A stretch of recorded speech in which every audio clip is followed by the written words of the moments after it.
My name is Ellen, and at 67 years old, I thought I knew exactly who I was. For 45 years, I'd been David's wife, a mother to three beautiful children, and the woman who held our family together. But one sentence from him changed everything, shattered the foundation I'd built my entire adult life on. Before I take you through what happened next, I'd love to know where you're watching from. If you've ever felt invisible in your own life, go ahead and hit that like button. And please subscribe because this story is about finding yourself when you thought you were lost forever. Now let me take you back to where it all began. I met David when I was 22 years old at a small book club that gathered every Thursday evening at our local library in suburban Ohio. He walked in late that night, apologizing for the interruption, his hair slightly messy from the wind outside. There was something about the way he talked about architecture, his eyes lighting up as he described buildings as living, breathing art, that made me lean forward in my chair.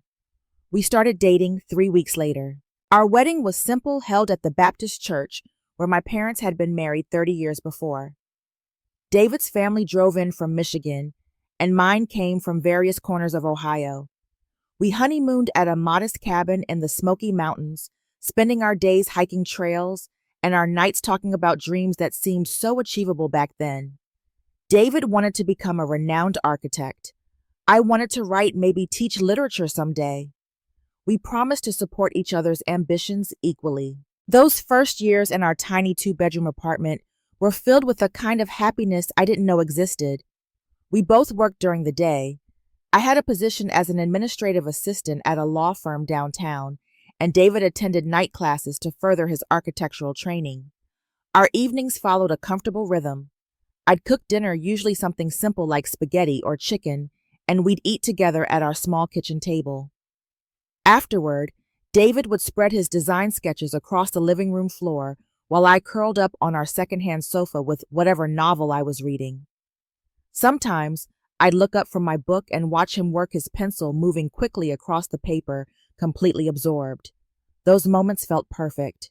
Everything shifted when I discovered I was pregnant with our first child. Sarah arrived on a cold January morning, and suddenly our world revolved around this tiny person who needed us constantly. Around the same time, David received an offer from a prestigious architectural firm across town. The salary was good, better than we'd hoped for, but the hours were demanding. We sat at that same kitchen table, now covered with baby bottles and burp cloths, and made what seemed like a practical decision. I would leave my job to stay home with Sarah full-time. My last morning at the law office, my coworkers threw a small baby shower during lunch break. They gave me a diaper bag covered in cheerful yellow ducks and wished me well. I smiled and thanked them, but as I packed up my desk that afternoon, I felt a strange hollowness I couldn't quite name. I pushed it aside. This was what mothers did, what families needed. David wasn't present when Sarah was born. He'd been sent on an emergency business trip 2 days before my due date, and labor came fast.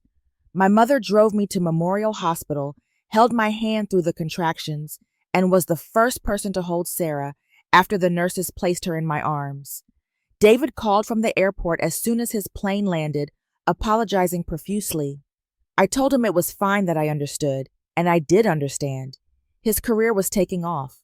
Someone had to make sacrifices. Sarah was followed by Michael 3 years later, then Emma 2 years after that. My days blurred into an endless cycle of diaper changes, feeding schedules, school drop-offs, and pediatrician appointments. I joined the PTA, volunteered for classroom parties, organized carpools.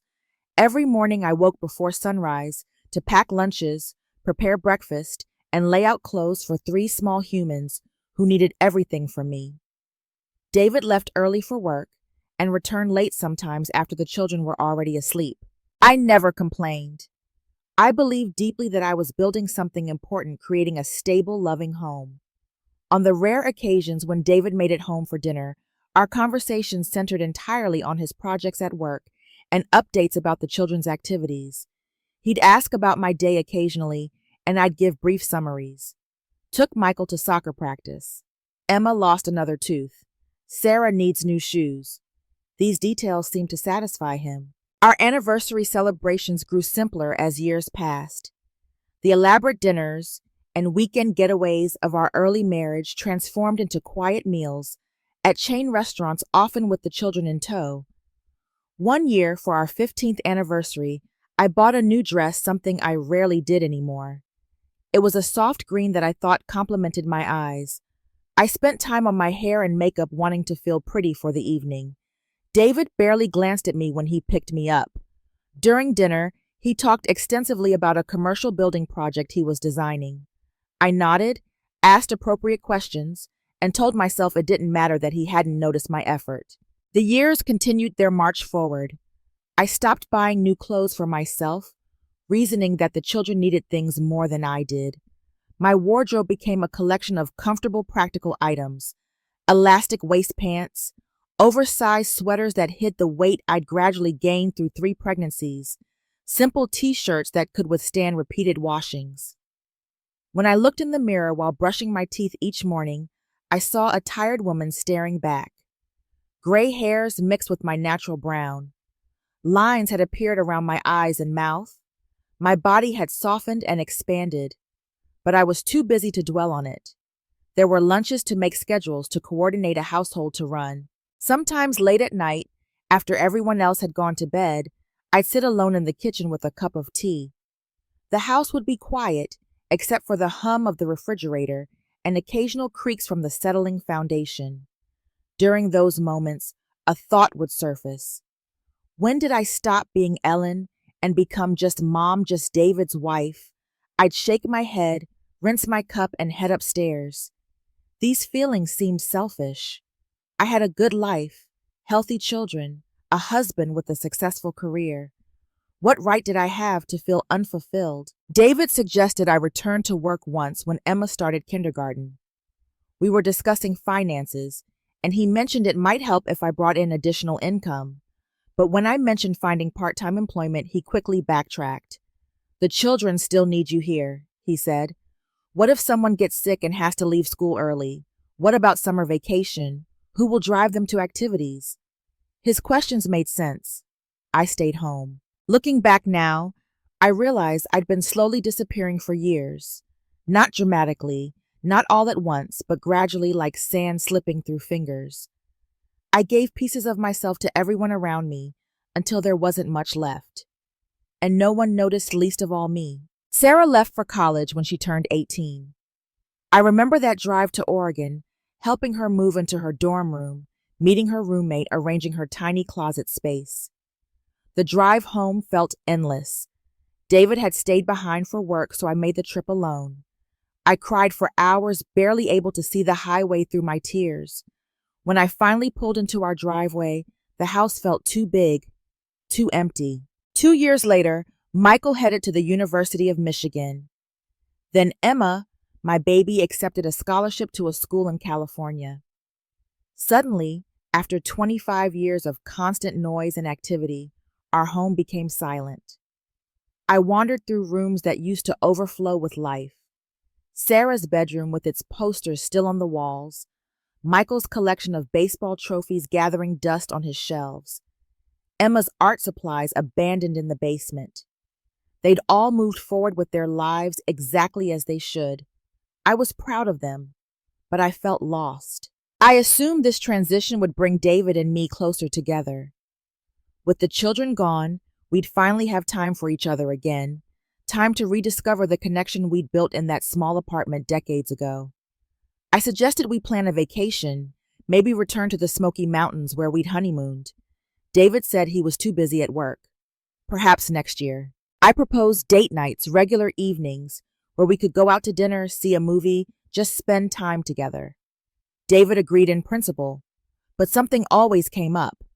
A client meeting that ran late, an urgent deadline that required him to work through the weekend. Plans would be made and then canceled, often with just a few hours' notice. One particular evening stands out in my memory. I'd made reservations at an Italian restaurant David used to love, the one with the red checkered tablecloths and candles on every table. I spent the afternoon getting ready, trying on 3 different outfits before settling on a navy dress I'd bought specifically for this occasion. I applied makeup carefully, watching tutorials online to learn current techniques. I styled my hair, fighting with the gray strands that refused to cooperate. By the time I was finished, I felt almost pretty. David called 30 minutes before our reservation. "Emergency meeting," he said. "Important client. Can we reschedule?" I stood in our bedroom, staring at my reflection in the full-length mirror. The woman looking back at me seemed foolish, dressed up with nowhere to go. I changed back into sweatpants, wiped off the makeup, and ate leftover chicken alone at the kitchen counter. These disappointments accumulated, each one small by itself, but together forming a weight that pressed down on my chest. I tried talking to David about his work, asking detailed questions about his projects, hoping to find common ground. He'd answer briefly, his attention typically divided between me and his phone. The conversations felt one-sided, like I was interviewing someone who didn't particularly want to be interviewed. Our morning routine became mechanical. I'd wake early out of habit, even though there were no longer children to prepare for school. I'd make coffee, and David would come downstairs already dressed for work. He'd pour coffee into his travel mug without a word, maybe grunt a goodbye if I was lucky, and leave. Some mornings, I wondered if he even registered my presence. At family gatherings, the few times we attended together, David would introduce me almost as an afterthought. "This is my wife," he'd say, his tone flat, before moving on to talk about something more interesting. I'd stand beside him, smiling politely, feeling invisible, like a piece of furniture that came with the house. Functional, but unremarkable. I began questioning everything about myself during this period. Was I boring? Had I become so focused on being a mother and homemaker that I'd lost the ability to be interesting? I thought about the woman I'd been at 22, the one who loved literature and dreamed of teaching, who had opinions about books and politics and art. Where had she gone? One afternoon, standing in the bathroom getting ready to meet a friend for coffee, I truly looked at myself for the first time in years. Really looked. My hair, more gray than brown, now hung limply past my shoulders with no particular style. My face showed every one of my 67 years. The weight I'd gained over the decades sat heavily around my middle and hips. My clothes, practical and comfortable, did nothing for my figure. I looked like exactly what I was, an older woman who'd given up on herself. That evening, I went through my closet. Everything in there was old, outdated, or oversized. Nothing fit properly. Nothing made me feel attractive or confident. I thought about going shopping, buying a few new things, but the idea felt overwhelming. Where would I even start? And honestly, what was the point? David didn't notice what I wore. No one did. What I didn't tell anyone, what I'd kept private for many years, was that I had a small savings account. My grandmother, my mother's mother, had passed away 10 years earlier and left me $15,000 in her will. Instead of putting it into our joint account, I'd opened a separate savings account in only my name. I wasn't hiding it exactly. I'd simply never mentioned it. David handled our finances and never asked if I had any money of my own. That account sat untouched, earning minimal interest, a safety net I'd never thought I'd need to use. It happened on a Saturday evening in late September. David had spent the day playing golf with colleagues, something he did most weekends. I'd been home cleaning, doing laundry, preparing meals for the week ahead. Standard routine. When he walked through the door around 6 o'clock, I was in the living room folding towels. I wore my usual weekend uniform, gray sweatpants with a stretched-out waistband, an oversized t-shirt from a charity run we'd participated in years ago. My hair was pulled into a messy ponytail, no makeup, bare feet. David walked in, set his golf clubs by the door, and looked at me. Really looked at me, but not the way someone looks at a person they love, the way someone looks at something disappointing. His face showed irritation, maybe even disgust. He said we needed to talk. Those words, that tone, made my stomach drop. I set down the towel I'd been folding and asked what was wrong, trying to keep my voice steady. He didn't ease into it. "You've really let yourself go," he said. Just like that. 6 words delivered like stones. I felt like I'd been slapped. The air in the room became thick, hard to breathe. I asked him what he meant, though I knew exactly what he meant. He gestured toward me. his hand waving up and down. "Look at you," he said. "When was the last time you actually tried? You wear those old clothes every day. Your hair. When did you last go to a salon? You've gained weight. You just gave up." Each word landed like a physical blow. My face burned. Tears pressed against the backs of my eyes, but I refused to let them fall, not yet. I reminded him, my voice shaking slightly, that I'd spent 45 years taking care of our home, of him, of our children. "The kids are gone, Ellen," he said. "What's your excuse now?" Silence filled the space between us, heavy and painful. Then he said something that shattered whatever remained intact inside me. "My colleague's wife, Patricia, she's our age, but she looks amazing. She goes to the gym, gets her hair done, dresses well. Why can't you be more like that?" He compared me to another woman. After everything I'd sacrificed, everything I'd done, he looked at me and found me wanting, because I didn't measure up to someone else. David went upstairs after that, leaving me standing alone in the living room. I heard his footsteps on the stairs, the sound of our bedroom door closing. I stood frozen, holding a towel against my chest, like it could protect me from the pain spreading through my entire body. When I finally moved, I walked carefully to the bathroom and locked the door behind me. Only then did I allow the tears to come. They poured out silently, my body shaking with the force of suppressed sobs. I pressed a towel against my mouth to muffle the sounds. 45 years. I'd given him 45 years.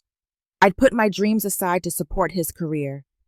I'd raised our children mostly alone while he worked late and traveled for business. I'd managed our household, paid bills, handled emergencies, maintained relationships with both our extended families. I'd been there for every crisis, every celebration, every ordinary day. And this was what I received in return: criticism, comparison, rejection. But as I stood there crying, something else began mixing with the hurt. Anger. Hot, clarifying anger. I raised my head and looked at myself in the mirror above the sink. I looked at this woman with tears streaming down her face, wearing clothes that had seen better days, hair that needed cutting, a body that showed the evidence of decades spent caring for others. David was right about one thing. I had let myself go. But why? Because I'd been too busy taking care of everyone else. Because every spare dollar went to the children's needs or household expenses. Because I'd internalized the message that my appearance, my needs, my desires were less important than everyone else's. I turned on the faucet and splashed cold water on my face. I dried it with a hand towel, looking at my reflection again. This time, instead of seeing someone pathetic, I saw someone who deserved better. I saw someone who'd been strong enough to hold a family together for decades. I saw someone who still had life left to live. I didn't sleep that night. I lay in bed next to David, listening to him snore peacefully while my mind raced. He didn't apologize, didn't come back downstairs to take back his words or explain that stress had made him cruel. He simply went to sleep as if nothing significant had happened. Around 3 a.m, a decision crystallized in my mind. I thought about that savings account, the $15,000 sitting untouched. Money I'd saved, not really knowing why. Maybe I'd been saving it for exactly this moment, for the moment when I needed to choose myself. I could use that money to fix up the house. I could give it to the children to help with their student loans. I could let it sit in the bank for another decade. Or I could do something radical, something I'd never considered before. I could invest it in myself. The more I thought about it, the more the idea took shape. David wanted me to look better. Fine. I'd transform myself. But not for him. For me. To prove to myself that I wasn't finished, wasn't used up, wasn't invisible. To reclaim some part of the woman I used to be, or maybe to discover an entirely new version of myself. As dawn light began filtering through the bedroom curtains, I felt something I hadn't experienced in years. Determination. Purpose, a sense of control over my own life. When David left for work the next morning, I went straight to my laptop. I didn't waste time second-guessing or talking myself out of it. I opened a new document and began researching. Hair salons with excellent reviews, personal trainers who specialize in working with older clients, wardrobe consultants, nutritionists, spas. I made lists, compared prices, read testimonials. By midday, I'd created a detailed plan. I knew exactly how I'd spend that $15,000. Every penny would go toward transforming myself, toward becoming someone I could look at in the mirror and feel proud of, toward proving that 67 wasn't too old to start over. I spent the next 2 weeks making appointments. First priority was my hair. I found a highly rated salon downtown called Reflections. The reviews mentioned a stylist named Jasmine who supposedly worked magic with older clients who wanted modern looks. I booked a consultation. Walking into that salon felt like entering foreign territory. Everything gleamed. Chrome and mirrors everywhere. Young stylists with trendy haircuts moved efficiently between stations. I almost turned around and left. But then a woman approached me. She looked to be in her 40s, with short auburn hair styled in soft waves, wearing black pants and a fitted purple top. "Are you Ellen?" she asked, smiling warmly. "I'm Jasmine. Come on back." I followed her to her station near the back of the salon. She gestured for me to sit in the styling chair, then stood behind me, both of us looking at my reflection in the mirror. "Tell me what you're hoping for," she said. I took a breath. "I want to look like myself again," I said. "No, actually better than I ever looked. I'm 67, and I feel like I disappeared somewhere along the way. I want to be visible again." Jasmine didn't laugh or look skeptical. She simply nodded, her fingers running through my hair, assessing texture and length. "I can absolutely help with that," she said. She explained her plan. Cut off several inches to create a healthier base, add layers for movement and volume. Use a color technique that would blend the gray naturally while adding dimension with highlights. A deep conditioning treatment to restore shine and softness. The appointment would take about 4 hours. 4 hours felt like a long time, but I trusted her. We scheduled for the following Tuesday. That Tuesday morning, I arrived at the salon with butterflies in my stomach. Jasmine greeted me again, and we got started immediately. She sectioned my hair, began cutting, explaining each step as she worked. The scissors made soft snipping sounds. Hair fell around me in long strands. After the cut came color. She applied various formulas to different sections, wrapping each one in foil. While the color processed, she brought me magazines and coffee. I sat there looking ridiculous with foil all over my head, but feeling strangely excited. The processing took 40 minutes. Then came the washing, the conditioning treatment, the second wash, the careful drying, and styling. Jasmine worked with focused concentration, occasionally meeting my eyes in the mirror and smiling. When she finally stepped back and turned my chair to face the mirror fully, I barely recognized the woman looking back. My hair fell just past my shoulders in soft layers that created volume I hadn't seen in decades. The color was beautiful, a rich brown with subtle caramel highlights that caught the light. The gray had been transformed from aging to dimensional. My hair looked healthy, shiny, modern. Tears welled up in my eyes. Jasmine handed me a tissue. "You look stunning," she said quietly. I couldn't stop staring. This simple change had taken years off my appearance. I looked polished, cared for, intentional. I looked like someone who mattered. Before leaving, I purchased every product Jasmine recommended: shampoo, conditioner, styling, cream, heat protectant spray. I didn't care about the cost. This was the beginning of my transformation, and I was all in. Next came the wardrobe consultation. I'd hired a personal stylist named Grace, who specialized in helping women over 50 develop age-appropriate but fashionable styles. We met at a department store on a Thursday morning. Grace was probably 55 herself, dressed impeccably in tailored gray pants and a silk blouse. She shook my hand firmly and suggested we start by talking about my lifestyle and goals. I explained my situation honestly. Spent decades in mom clothes. Wanted to dress like an adult woman who respected herself. Needed everything from underwear to outerwear. Grace made notes on a small tablet, nodding occasionally. Then she said something that surprised me. First rule: we're not shopping to look younger. We're shopping to look like the best version of yourself right now. Understood. I understood. We spent 6 hours together that day. Grace pulled items from racks with expert efficiency. She handed me clothes to try on, waited outside fitting rooms, gave honest feedback. Too tight there. Perfect fit. Wrong color for your skin tone. This one makes you glow. I tried on dozens of outfits. Well-fitted jeans that actually flattered my shape instead of hiding it. Blouses in colors I'd never considered. Soft blues, rich burgundies, emerald green. Blazers with structure that created shape. Dresses for different occasions. Casual knit dresses. Dresses suitable for nicer events. Grace also insisted we start with proper undergarments. She took me to the lingerie department and had me professionally fitted for bras. I'd been wearing the wrong size for probably 20 years. The correct size made an immediate difference in how clothes fit and how I stood. We selected shoes, comfortable flats that were still stylish, a few pairs of low heels I could actually walk in, ankle boots for fall.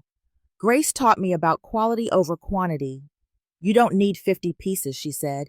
You need 20 perfect pieces that mix and match. By the end of our session, I'd spent nearly $4,000, but I had a complete wardrobe that made me feel confident. Grace arranged for alterations on items that needed adjustments and promised to send me styling guides showing how to combine different pieces. The fitness component was perhaps the most intimidating. I hadn't exercised intentionally in over 30 years. I found a personal trainer named Marcus who worked at a gym 15 minutes from my house.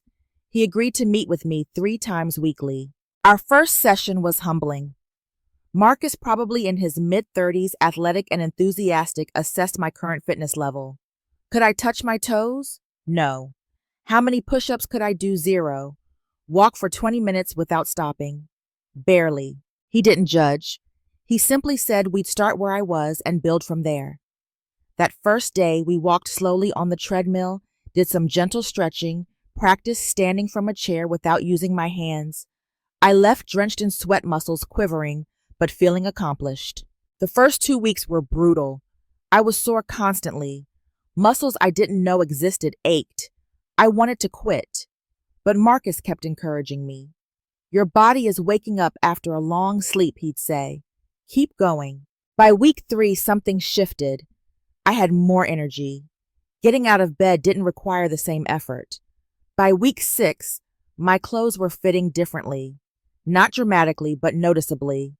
The workouts became less torture and more challenge. I actually started looking forward to them. Beyond the gym sessions, I began walking every morning. I'd wake at sunrise, put on the athletic clothes Grace had helped me select, and walk through our neighborhood. I'd put in earbuds and listen to podcasts about subjects I'd always been curious about.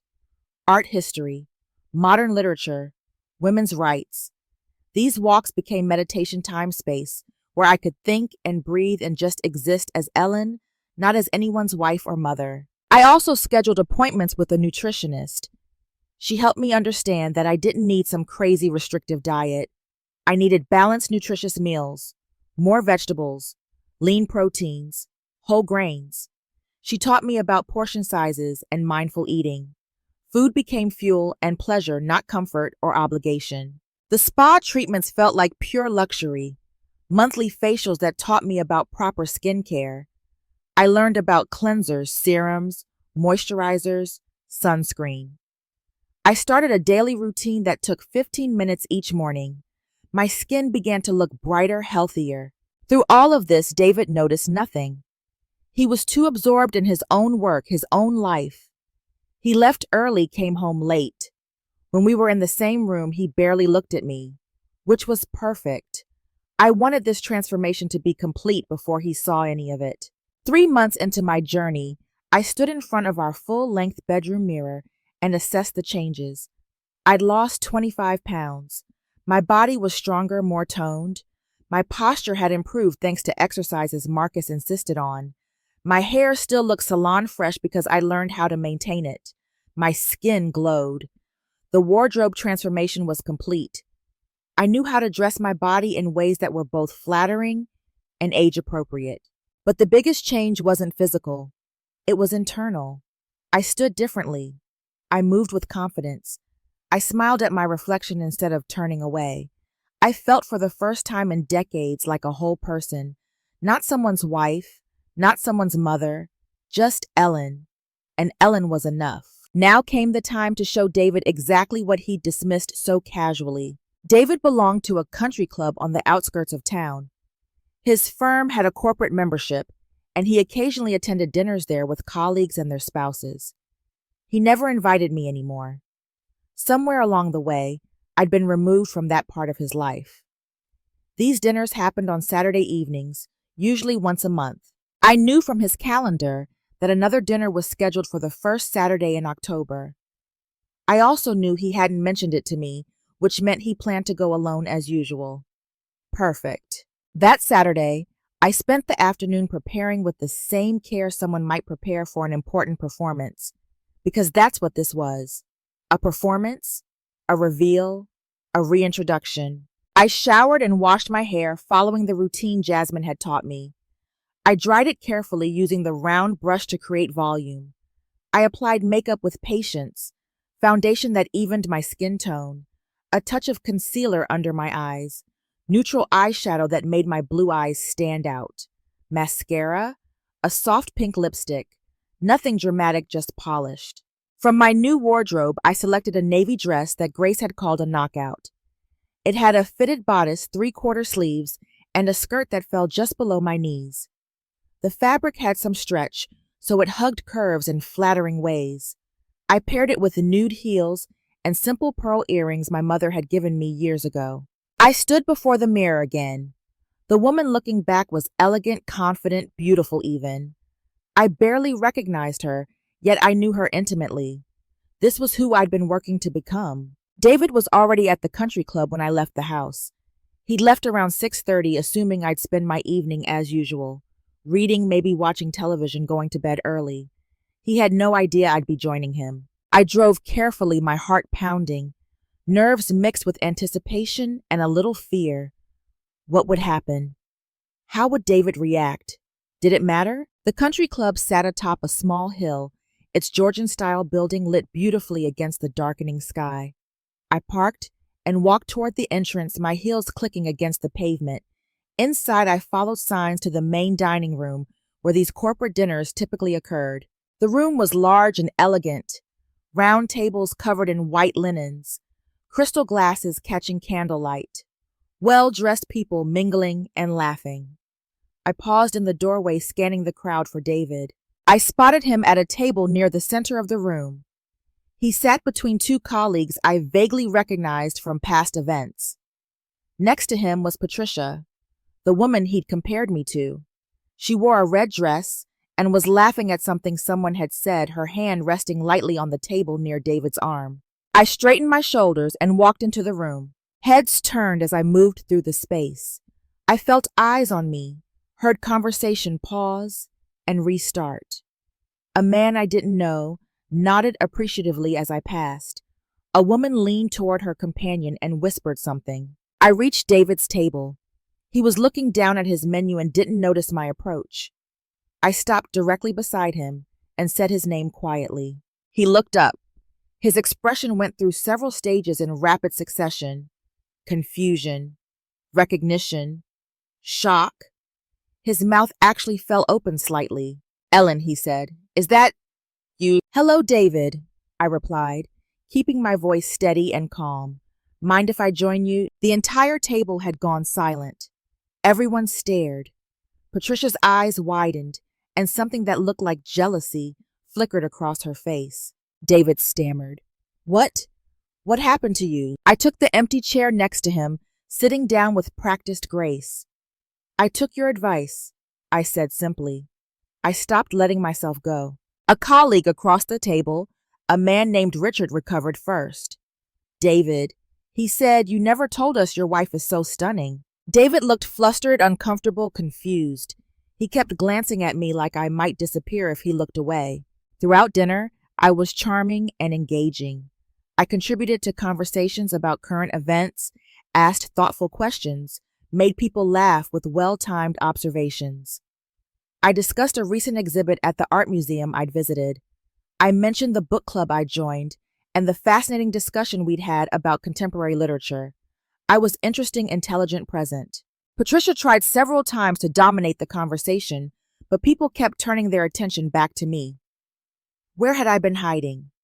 Why hadn't David brought me to these events before I deflected gracefully, keeping focus on the present rather than the past? David said very little during dinner. He picked at his food, drank his wine, and watched me with an expression I couldn't quite read. Bewilderment, guilt, something else. When dinner ended and people began saying their goodbyes, several colleagues made a point of telling David how lucky he was. One woman, the wife of a senior partner, pulled me aside and quietly said, "Whatever you're doing, keep doing it. You look absolutely radiant." David and I walked to our cars in silence. We'd driven separately, so there was a moment in the parking lot where we stood facing each other under the yellow glow of streetlights. "You look incredible," he finally said. "I can't believe the change. Where did you?" "I have my ways," I said simply. We drove home in separate cars. David arrived first and was waiting in the kitchen when I came in. He leaned against the counter, his arms crossed, studying me like I was a puzzle he couldn't solve. "Ellen, you look incredible," he said again. "How did you afford all this?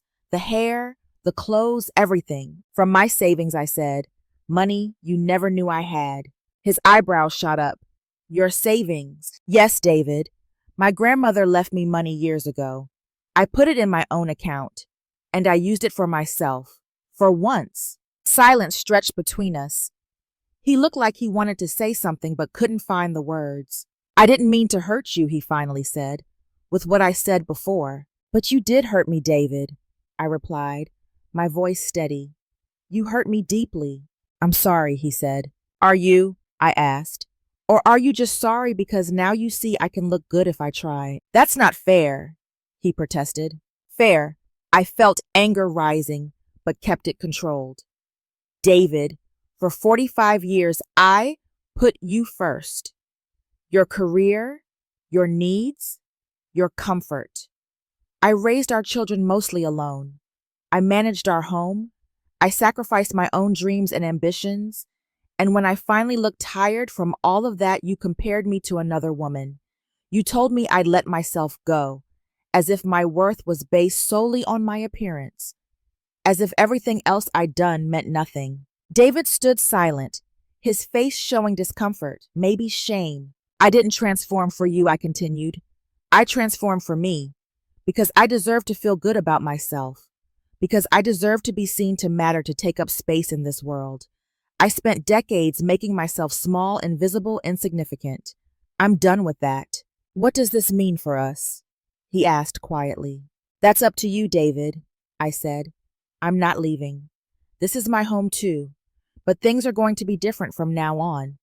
I'm not going back to being that woman who lived only for everyone else. If you want a wife who's just here to serve you, to be invisible and convenient, then we have a problem. But if you want a partner and equal, someone you actually see and value, then maybe we can figure this out." I didn't wait for his response. I walked upstairs, changed into comfortable pajamas, removed my makeup, and went to bed. My heart raced, but I also felt a strange sense of peace. I'd spoken my truth. The rest was up to him. The days following the country club dinner brought unexpected changes. David became attentive in ways he hadn't been in years. He brought home flowers, white roses one day, sunflowers another. He'd set them on the kitchen counter where I'd find them, usually with a small card. "Thinking of you. You looked beautiful last night. I'm sorry." He started offering to take me to dinner, suggesting date nights we'd discussed so many times before. Would I like to try the new French restaurant downtown? Maybe catch a movie this weekend. I appreciated the gestures truly, but I also remained guarded. Where was this attention 20 years ago, 15 years ago, even 5 years ago? One evening, David came home while I was preparing dinner. I'd been experimenting with new recipes, part of my journey toward healthier eating that also tasted good. That night, I was making salmon with roasted vegetables and quinoa. "You look beautiful today," David said, coming to stand near the counter. I wore jeans and a soft blue sweater, nothing fancy. "Thank you," I replied without looking up from chopping vegetables. Did you do something new with your hair? No, it's the same as it's been for 3 months. He shifted his weight, clearly wanting to connect but unsure how. Can I help with anything? I'm fine, thanks. Silence filled the kitchen except for the sound of my knife against the cutting board. David eventually wandered into the living room, and I heard the television turn on. These interactions became our new pattern. David trying to reconnect, me responding politely, but without the eagerness I would have shown years earlier. I wasn't being deliberately cold. I simply didn't need his validation anymore the way I once had. My own life had expanded in ways I couldn't have imagined. The book club I joined met every other Wednesday evening. The group consisted of 8 women ranging in age from mid-50s to early 70s. We read everything from contemporary fiction to memoirs to classics we'd somehow missed in our younger years. The discussions were lively, thoughtful, sometimes passionate. Through book club, I met Claire. She was 65, a widow of 3 years, sharp-witted and independent. She'd spent her career as a high school English teacher before retiring. Claire and I discovered we shared similar senses of humor and perspectives on life. We started meeting for coffee between book club sessions, sometimes spending hours talking about everything and nothing. One weekend, Claire suggested we take a trip together. Just a few days, she said. There's a literary festival in Charleston I've always wanted to attend. Road trip. I'd never traveled without David. The idea felt both thrilling and slightly terrifying, but I said yes. That Friday morning, I packed a small suitcase, left a note for David explaining where I'd be, and drove to Claire's house. We loaded her car and headed south, music playing, windows down, feeling like teenagers embarking on adventure. Charleston was beautiful. Historic homes with wide porches, cobblestone streets, warm southern air.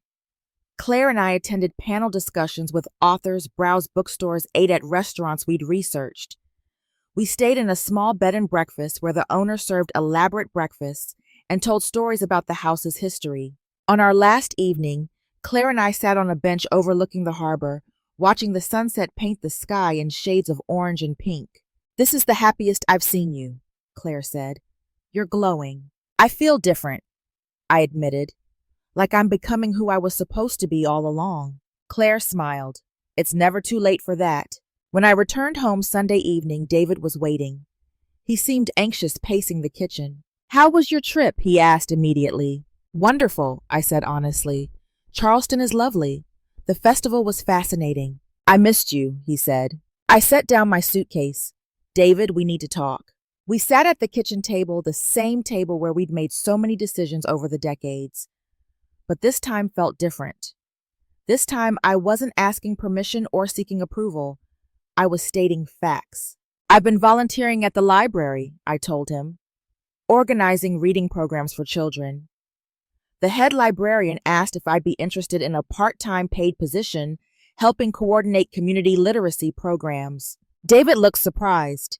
You want to work? I've wanted to work for 30 years, David. You always talked me out of it. He had the grace to look uncomfortable. What did you tell her? I said yes. I start next month. David nodded slowly. That's good, Ellen, if it makes you happy. It does, I said.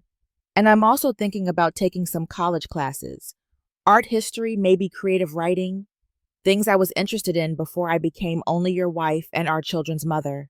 I'm not trying to lose you, David said quietly. I feel like you're slipping away, and I don't know how to stop it. You're not losing me, I replied. You're just finally seeing me. For decades, I was invisible. I existed only in relation to other people. Now, I'm becoming a whole person in my own right. If that's threatening to you, if you preferred me when I was smaller and quieter and completely focused on you, then we have a fundamental problem. I don't prefer you smaller, he said. I miss feeling like I know you. You never really knew me, David. You knew the version of me that served your needs, but who I actually am, what I think, what I want, what I dream about. You never asked. You assumed I was content simply being part of your life rather than having a full life of my own. David sat back in his chair processing. You're right, he finally said. I took you for granted, I thought you'd always just be there, always be the same. I didn't think about what you'd sacrificed or what you might want for yourself. It was the most honest thing he'd said in years. I still love you, I said, surprising myself with the words. I've loved you for 45 years, David, but I can't go back to being the woman who disappeared into your shadow. I need to be seen as an equal partner, not as someone whose only value is in what I do for you. I want that too, he said. I want us to figure this out together. Then you need to really try David. Not just bring flowers or offer dinners. Actually engage with me as a person. Ask about my thoughts, my interests, my goals. Support them even when they don't directly benefit you. See me. I will, he promised. I'll try. And we needed professional help, I added. I've already looked into couples counseling. There's a therapist I think might be good for us. Are you willing? David hesitated, then nodded. Yes, if that's what it takes. It was a start. Not a solution, not an ending, but a beginning of something different. Looking back now from the distance of several months, I can see the journey clearly. The pain of David's words that September evening had cracked something open inside me, and that crack light got in. The transformation wasn't really about hair or clothes or weight loss, though those changes were real and significant. It was about remembering that I existed as a person separate from my roles as wife and mother. It was about reclaiming agency over my own life. It was about learning at 67 years old that it's never too late to start prioritizing yourself. David and I attend counseling every Thursday afternoon now. Our therapist, Dr. Harrison, a patient woman in her 50s, helps us navigate conversations we should have had decades ago. We're learning how to communicate honestly. David is learning to truly listen. I'm learning to advocate for my needs without guilt. Our relationship isn't magically fixed. Some hurts run too deep for quick healing, but we're both trying, both committed to building something more authentic than what we had before. David has become genuinely interested in my new pursuits. He asks about my work at the library, about the books I'm reading, about the classes I'm taking. He's learning to see me as a complete person. I continue my morning walks, my gym sessions with Marcus, my book club meetings, my friendship with Claire. I'm taking 2 classes this semester at the community college, Art History of the Renaissance and Introduction to Creative Writing. Both challenge me intellectually in ways I'd forgotten I craved. The children have noticed the changes. Sarah called one evening, and we talked for over an hour. Not about her or the grandchildren, but about me. What I was doing, how I was feeling, what I was learning. Mom, she said before we hung up, you sound so happy. Happier than I've ever heard you. It makes me happy too. Michael and Emma have had similar reactions. They're proud of me, they say. Inspired by me. It never occurred to me that my transformation might impact them, might show them something important about not losing yourself in service to others. I learned so much through this journey. I learned that you can't pour from an empty cup, that the old saying is true. For years, I gave everything to everyone else and forgot to save anything for myself. I became depleted, resentful, and visible. I learned that one painful comment, as hurtful as it was, can become a catalyst for change. David's words could have destroyed me. Instead, they woke me up. They forced me to look at my life and ask hard questions. Am I happy? Do I matter? What do I want? I learned that it's never too late to reclaim yourself. At 67, I thought my life was essentially set, that I'd continue in the same patterns until I died. But I was wrong. Every single day offers a chance to choose differently, to choose yourself. I also learned about forgiveness. I've forgiven David for his thoughtless cruelty. Forgiveness doesn't mean forgetting or excusing. It means releasing the anger that only poisons the person holding it. David said something hurtful because he'd stopped truly seeing me years ago, and when he finally looked, he was disappointed by what neglect and time had created. His comment was unkind, but it was also honest in a way that our relationship had lacked for too long. Most importantly, I learned that the best investment you'll ever make is in yourself. Not in a house or car or even in other people, as important as those relationships are. But in developing who you are and nurturing your own growth, and treating yourself with the same care and attention you give to others. The savings account is empty now, every dollar spent on my transformation, but the return on that investment is immeasurable. I look in the mirror and see someone I respect, someone strong, capable, interesting, beautiful, someone who takes up space without apologizing. I think about other women who might feel the way I felt, invisible, taken for granted, convinced that their value lies only in what they do for others. If my story reaches even one person who needs to hear it, who needs permission to choose themselves, then sharing it was worthwhile. You don't need permission to love yourself. You don't need someone else's approval to matter. You don't need to wait for a crisis or a cruel comment to make changes. Start today. Start small if you need to, but start. Take yourself seriously. Your dreams, your interests, your needs, they're just as valid as anyone else's. Make time for things that make you feel alive. Say no to demands that drain you. Say yes to opportunities that excite you. Invest in yourself. Maybe that means spending money on things that make you feel good. Maybe it means spending time developing a skill or pursuing a passion. Maybe it means simply spending energy on your own well-being rather than always putting yourself last. And remember, transformation doesn't happen overnight. Mine took 3 months of consistent effort. Yours might take longer or shorter. The timeline doesn't matter. What matters is the decision to begin. I'm 67 years old. I've been married for 45 years. I have 3 grown children and a complicated relationship with a husband who's learning to see me clearly for the first time. My life isn't perfect, but it's mine. And for the first time in decades, I'm fully living it. If you're watching this and you feel invisible, undervalued, taken for granted, please know that you have the power to change your story. The power was always there waiting for you to claim it. Thank you for listening to my story.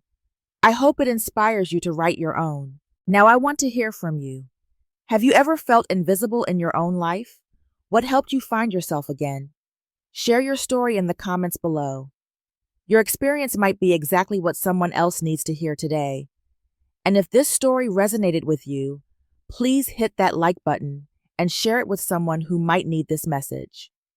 Subscribe to hear more stories about finding strength in unexpected places. Thank you for being here, and remember, you deserve to be seen. You deserve to matter. You deserve to shine.